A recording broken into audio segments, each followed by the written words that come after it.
Government of NCT of Delhi यानी कि जो दिल्ली इनसबऑर्डिनेट सर्विस सिलेक्शन बोर्ड है DSSB की वैकेंसी आई हुई है, जो कि दीपावली के लिए आपका खुशखबरी है, इसकी तोहफा है एक तरह से मानिए। तो चलिए देखते हैं कि किस किस की वैकेंसी आई हुई है। तो सबसे पहले हम देख लेते हैं कि वैकेंसी है उसके कितने सीट्स हैं और ये कब तक आपको अप्लाई करना है। तो देखिए स्टार्ट हो चुका है ये 19/10/2022 यानी आज से ही स्टार्ट हो चुका है फॉर्म फिल करना। ये ऑनलाइन ही फिल करना है आपको और क्लोजिंग इसका क्या है, 1 महीने तक है यानी 18/11/2022 यानी 18 नवंबर 2022 तक ही आप फॉर्म को फिल कर सकते हैं। तो चलिए वन बाय वन पोस्ट देखते हैं और पोस्ट कोड भी है आपका 37, 38, 39, 40 एंड 41। तो यानी 5 पोस्ट के लिए वैकेंसी आई हुई है। पहला है आपका लाइब्रेरियन, जिसमें कि आपका ग्रेड पे है 4600, ठीक है। और इसका टोटल है 100 पोस्ट है। अपने अकॉर्डिंग जिस कैटेगरी से आप बिलोंग करते हो प्लीज़ वो अपने रिस्पेक्ट में देख लें। जो 38 पोस्ट कोड है यानी असिस्टेंट टीचर नर्सरी, इसका भी 4200 का पे ग्रेड पे है, ठीक है। और इसके 4 ही वैकेंसी है। और रहा 39 पोस्ट कोड, जिसमें है ट्रेन ग्रेजुएट टीचर यानी कंप्यूटर साइंस का, TGT कंप्यूटर साइंस के लिए आया है। यहाँ भी आपका पे ग्रेड है 4600 और यहाँ टोटल वैकेंसी है 106। कोड पोस्ट कोड है आपका 40 डोमेस्टिक साइंस टीचर, यहाँ भी उसका पे ग्रेड है 4600 यानी और टोटल पोस्ट है 201। और 41 post code physical education teacher, ठीक है, उसका भी 4600 है और आपका टोटल सीट है 221 यानी सबसे ज़्यादा जो फिजिकल एजुकेशन टीचर है उनके लिए ही है, ठीक है। और ये आपने डेट देख लिया कि आपको कब तक फिल करना है, 18/11/2022 तक फिल कर देना है टिल 11:59 यानी कि 12 बजे से पहले, 12 बजे रात जो है ना उससे पहले आपको फॉर्म फिल कर देना है। अदरवाइज उसके बाद आपको कोई ये ऑप्शन नहीं मिलेगा अगेन। तो उसमें हम अलग अलग देख लेते हैं कि उसके एलिजिबिलिटी क्या है, किसका क्या क्वालिफिकेशन रिक्वायरमेंट है, एक्सपीरियंस चाहिए या नहीं चाहिए, सारा हम देख लेते हैं, ठीक है।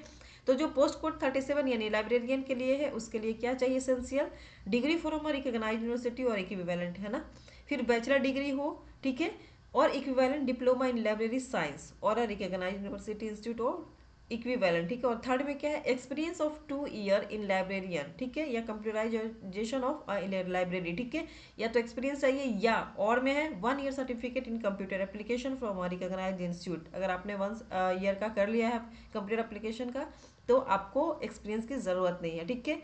आपने पे स्केल देख लिया यानी आपको 60,000 तो मिलना ही मिलना है, इससे अब भी जाएगा। एज लिमिट सबसे मैटर करता है। एज लिमिट यहाँ पर आपके लिए है 30 ईयर्स आपका लास्ट है, उससे ज़्यादा नहीं होना चाहिए, ठीक है। 30 ईयर्स ये आपका एक एज है। और एज रिलैक्सेशन मिलेगा उन्हें, वो सारा हम बाद में देखेंगे। और पता ही आपको एज रिलैक्सेशन किनको मिलता है। अब एक और यहाँ पर आता है गेस्ट टीचर कॉन्ट्रैक्ट टीचर, है ना, जो पहले वर्क कर चुके हैं, क्योंकि दिल्ली में बहुत सारे गेस्ट टीचर कॉन्ट्रैक्ट टीचर की आती रहती है पोस्ट। अगर वहाँ पर आपने 120 दिन है ना 120 वर्किंग डेज आपने काम कर लिया है तो आपको उसमें एज का रिलैक्सेशन मिलेगा, यानी 30 एबव है तो भी आपको एज रिलैक्सेशन मिलेगा। कितना, मैक्सिमम ऑफ 5 ईयर है, ठीक है, ये आपको मिल जाता है, लेकिन वन टाइम ही ये मिलेगा। नेक्स्ट बात कर लेते हैं पोस्ट कोड 38 यानी टीचर असिस्टेंट टीचर नर्सरी की, जिसमें कि आपको इसमें क्या क्वालिफिकेशन है, इसकी क्वालिफिकेशन देख लेते हैं।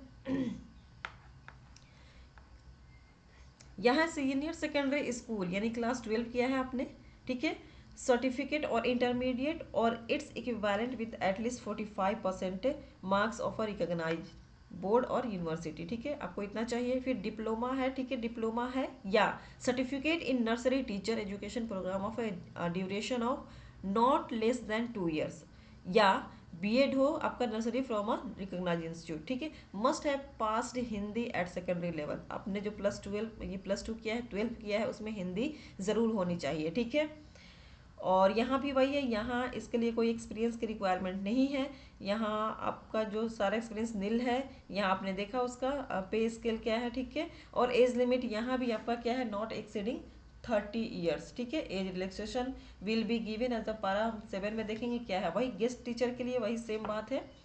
और नेक्स्ट बात कर लेते हैं जो आपका पोस्ट है कंप्यूटर टीचर की, जिसमें कि आपका कंप्यूटर टीचर यानी एप्लीकेशन BCA किया है आपने, ठीक है, ग्रेजुएशन इन कंप्यूटर साइंस से आपने किया हो, ठीक है, या फिर आपने BSc जैसे बोलते हैं IT से करते हैं, BE BTech बोलते हैं, ठीक है, आईटी से, ठीक है, या फिर आपने किसी भी सब्जेक्ट से ग्रेजुएशन किया हो और आपने डोए कर लिया है, ठीक है, यानी इन्फॉर्मेशन कम्युनिकेशन टेक्नोलॉजी से आपने ये सर्टिफिकेट लिया है, ए लेवल का कोर्स किया है, you can apply for this post, ठीक है। इसका भी पे स्केल सेम है, ठीक है, और यहाँ भी एज की वही बात है कि नॉट एक्सीडिंग 30 ईयर्स, तो ये ज़रूर आप ध्यान रखें। और जिन्होंने कॉन्ट्रैक्ट टीचर पर वर्क किया है उनके लिए बेनिफिट है। सो मैं हमेशा बोलती हूँ कि आपको कॉन्ट्रैक्ट टीचर की वैकेंसी आई है, अगर सेंट्रल गवर्नमेंट है, स्टेट की, तो आप ज़रूर अप्लाई करें उसको, आप उसको करने की कोशिश करें, क्योंकि वो कहीं ना कहीं आपको बेनिफिट ही देता है, ठीक है। और जो पोस्ट कोड 40 है, यानी कि आपका जो इसके लिए है आपका डोमेस्टिक साइंस टीचर, इसमें आपका इसेंशियल क्वालिफिकेशन है bachelor's degree in domestic science home science from a recognised university, ठीक है, या तो आपका डोमेस्टिक साइंस में बैचलर होना चाहिए या फिर होम साइंस में होना चाहिए, ठीक है। यहाँ या एंड किया हुआ है, देखिए एंड, यानी आपका ये भी होना चाहिए bachelors in education with domestic science या home science as a teaching subject, ठीक है, ये होना चाहिए आपको। और डिजरेबल में है, डिजरेबल में हो या ना हो, हिंदी सब्जेक्ट के लिए यहाँ पर बात की गई है, ठीक है। एज लिमिट यहाँ भी सेम थिंग है सभी के लिए। और लास्ट है, हम बात कर लेते हैं जो पोस्ट कोड 41 है, फिजिकल एजुकेशन टीचर, जिसमें कि इसेंशियल क्वालिफिकेशन है graduation with bachelors of physical education है, ठीक है, बीपीएड होना चाहिए और या इसके इक्विवेलेंट होना चाहिए, तो आप अप्लाई कर सकते हैं। पे स्केल भी आपका सेम है, ठीक है। और यहाँ भी एज रिलैक्सेशन की बात करें तो जिन्होंने कॉन्ट्रैक्ट या गेस्ट टीचर पर काम किया है, और यहाँ 30 ईयर से ज़्यादा नहीं होना चाहिए जिन्होंने गेस्ट या कॉन्ट्रैक्ट टीचर पर वर्क नहीं किया, ठीक है। एलिजिबिलिटी क्राइटेरिया क्या है, ये सारा वही आपका candidate must have Indian citizen होना चाहिए, candidate must eligible term of age, education, qualification और एक्सपीरियंस, ये जो भी इसने कहा है उसके अकॉर्डिंग, और आपको इससे पहले तक फिल कर देना है, ठीक है। आप इस डेट का वेट ना करें, आप जितना जल्दी हो सके उतना ये फिल कर ले इस फॉर्म को। हाउ टू अप्लाई, देखिए इस वेबसाइट पर जाए और यहाँ से आपको वहाँ पर वो सारा फॉर्मेट मिलेगा, वहाँ से आप अप्लाई कर सकते हैं। अब बात कर लेते हैं कि इसके ये तो इम्पोर्टेंट हो गया, और ये इसमें क्या क्या किस तरह के इसका पैटर्न होगा एग्जाम का, तो ये हमारा काफ़ी, हाँ ये बात कर लेते हैं सबसे पहले कि इसमें पेमेंट कितना करना है, तो 100 रुपीज़ है, ठीक है। और किसके लिए नहीं देना है, वुमेन के लिए नहीं देना है, ठीक है।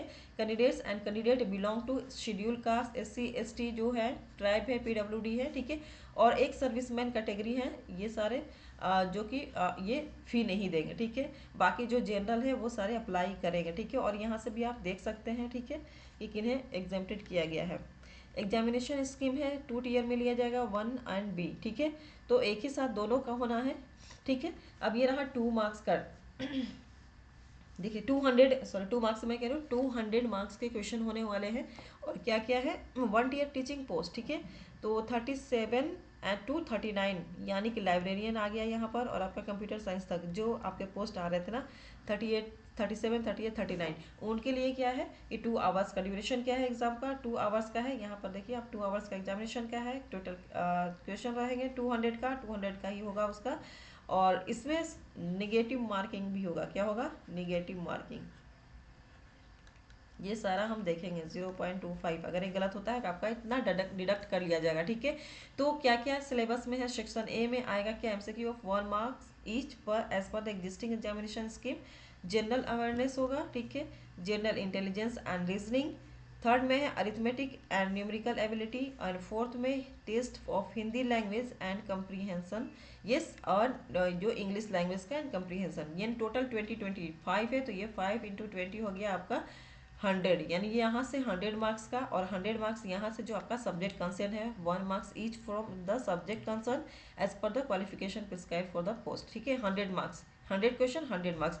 और आपने देखा 2 आवर्स के, यानी कि आपके मिनट कितने हुए, 120 मिनट हुए, और टोटल क्वेश्चन हो गए 200, ठीक है। तो आपने देखा 120 मिनट में आपको 200, तो आप मिनट से आपका ज़्यादा है क्वेश्चन, तो आपकी जो स्पीड है काफ़ी हाई करनी पड़ेगी, तभी आप यहाँ पर क्लियर कर सकते हैं। और आपका तो सही होना ज़रूरी है, ठीक है। अब ए सेक्शन हो गया, बी सेक्शन में क्या है कि ये 200 मार्क्स का ये यहाँ पर पोस्ट कोड है, ठीक है, 40 और 41 का, ठीक है।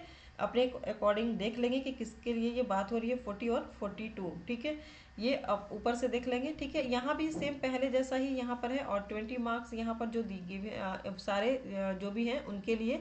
और यहाँ जो बी सेक्शन में दिया है, देखिए 1 marks for each subject concern including question on the teaching methodology and BEd, ये होना चाहिए, ठीक है, इससे क्वेश्चन पूछे जाएंगे। देखिए यहाँ पर क्लियरली मेंशन है, negative marking will be applicable and deductive of 0.25 will be made of each wrong MCQs answer. तो आप प्लीज़ इसका ज़रूर ख्याल रखें, अपने कॉन्सेप्ट को क्लियर करें जो भी आपने यहाँ पर सिलेबस में दे रखा है, ठीक है। मोड ऑफ सिलेक्शन यहाँ पर आप देख लीजिए, PDF काफ़ी लंबी है, मैं अगर 1 बाई 1 सारे करते जाएंगे तो काफ़ी लॉन्ग वीडियो हो जाएगी, तो आप इसको डाउनलोड करके यहाँ से आप देख सकते हैं, ठीक है। एज रिलैक्सेशन यहाँ पर वही सेम है जैसे और जगहों पर होती है, ठीक है। बस इतना ही, नेक्स्ट वीडियो में मिलते हैं। चलिए, best of luck, thank you, take care, bye bye.